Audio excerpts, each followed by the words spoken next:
Hello friends, welcome to my channel. இன்றைக்கி நம்ம இந்த வீடியோவில் கீர்த்தி சுரேஷோட நடிப்பில் வெளியான ரிவால்வர் ரீட்டா இந்த படத்தோட ரிவ்யூ தான் பார்க்க போகிறோம். இந்த படத்தோட கதையை பற்றி பார்த்தோம்னா, படத்தோட ஸ்டார்டிங்லேயே கீர்த்தி சுரேஷோட அப்பா ரிவால்வர் வச்சு சுட்டு இறந்து போயிடுறாரு.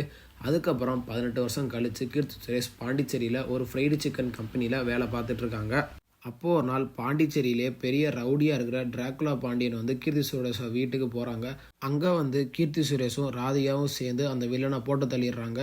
அதுக்கப்புறம் அந்த பாடியை எப்படியாவது அவங்க வீட்டில் இருந்து மறைக்கணும் அப்படின்னு முடிவு பண்ணுறாங்க. அதே இடத்துல அந்த வில்லனோட மகன் அப்பாவை தேடி அலைஞ்சிட்டு இருக்காங்க.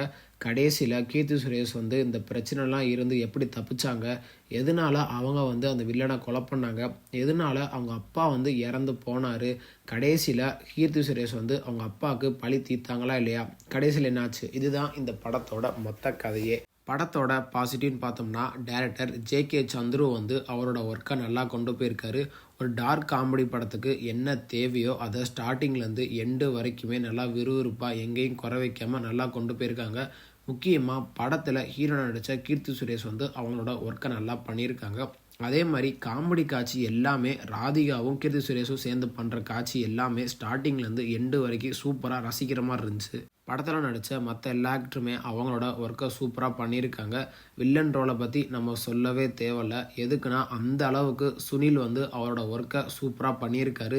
இந்த படத்தில் அவர் நம்ம சிரிச்சே பார்த்துருக்க மாட்டோம். எதுக்குன்னா அந்த அளவுக்கு அவரோட வில்லத்தனத்தை இந்த படத்தில் சூப்பராக ப்ளேஸ் பண்ணியிருக்காரு.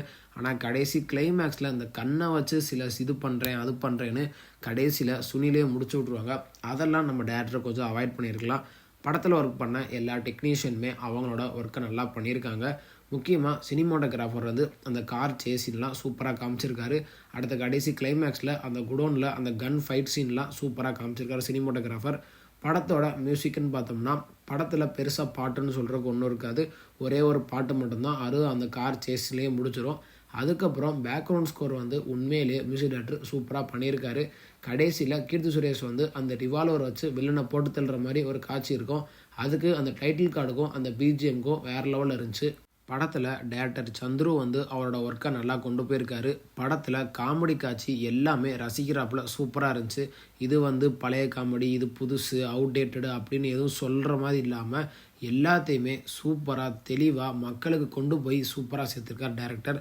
அதே மாதிரி படத்தில் காமெடி, எமோஷன், ரிவெஞ்சு அது எல்லாத்தையுமே டைரக்டர் நல்லா காமிச்சிருக்காரு.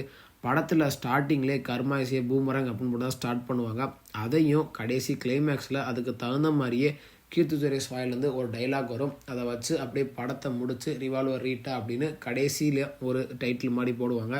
அந்த காட்சி எல்லாத்தையுமே டைரக்டர் சூப்பராக ப்ளேஸ் பண்ணியிருக்காரு. படத்தில் ஸ்டார்டிங்லேருந்து எண்டு வரைக்குமே ராதிகா பண்ணுற காமெடி எல்லாமே சூப்பராக இருக்கும். எதுக்குன்னா அவங்க கோயிலுக்கு மாலை போட்டுட்டு முருகன்கிட்ட வேண்டுறது, அந்த ஐயப்பன்கிட்ட வேண்டுறது, அது மாதிரி இருக்கிற எல்லா சாமியிட்ட வேண்டுற மாதிரி ஒரு காட்சி இருக்கும். அதையும் டைரக்டர் சூப்பராக ப்ளேஸ் பண்ணியிருக்காரு. நான் எதுக்கு அப்படி சொல்கிறேன்னு படம் பார்க்கும்போது உங்களுக்கே தெரியும். கடைசி கிளைமேக்ஸில் ஃப்ரிட்ஜு வாங்குறதுக்காண்டி இந்த செயினா அப்படின்னு கடைசியில் ஒரு பெரிய சம்பவமே நடக்கும். அது நல்லா இருந்துச்சு. அதே மாதிரி கீர்த்தி சுரேஷ் கடைசி கிளைமேக்ஸில் வில்லனாக இருக்கிற அந்த ஃப்ரெண்டை ஒரு ட்விஸ்ட்டு பண்ணி திருப்பி விடுவாங்க பாருங்களேன். அதெல்லாம் ஓரளவுக்கு பார்க்குறதுக்கு நல்லாவே இருந்துச்சு. செகண்ட் ஹாஃபில் காமெடிலாம் ஓரளவுக்கு நல்லாவே சூப்பராக ப்ளேஸ் பண்ணியிருக்காரு டைரக்டர். படத்தோட நெகட்டிவ்னு பார்த்தோம்னா, டைரக்டர் கதையை நல்லா தான் கொண்டு போயிருக்காரு. ஒரு டார்க் காமெடி படத்துக்கு என்ன தேவையோ நல்லா தான் ப்ளேஸ் பண்ணியிருக்காரு. ஆனால் சில இடத்துலலாம் நம்ம குறை சொல்கிற மாதிரி சில காட்சிகள் இருக்கும். அது எல்லாத்தையுமே டைரக்டர் கொஞ்சம் அவாய்ட் பண்ணியிருக்கலாம். அதே மாதிரி வில்லன் ரோலை இன்னும் கொஞ்சம் ஸ்ட்ராங்காக காட்டியிருக்கணும். எதுக்குன்னா நம்ம சுனில் அவரோட ஒர்க்கை வேறு லெவலில் பண்ணியிருக்காரு. ஆனால் அவருக்கு ஆப்போசிட்டாக நடித்த அந்த வில்லன் ரோலை ஒரு மாதிரி காமெடியாக கொண்டு போயிருப்பாங்க. அதை கொஞ்சம் அவாய்ட் பண்ணியிருக்கலாம்.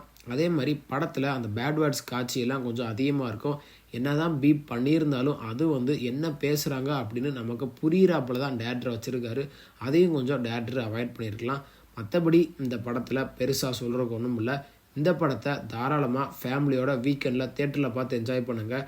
இந்த படத்துக்கு நம்ம கொடுக்குற ரேட்டிங் பார்த்தீங்கன்னா 10க்கு 6.1 கொடுக்கலாம். இந்த வீடியோ உங்களுக்கு பிடிச்சிருந்தா மறக்காமல் நம்ம சேனலை லைக் பண்ணி கமெண்ட் பண்ணி ஷேர் பண்ணுங்கள். மறக்காமல் நம்ம சேனலை சப்ஸ்கிரைப் பண்ணி பக்கத்தில் இருக்க பெல் பட்டனை கிளிக் பண்ணி விட்ருங்க. தேங்க்யூ ஃபார் வாட்சிங் திஸ் வீடியோ.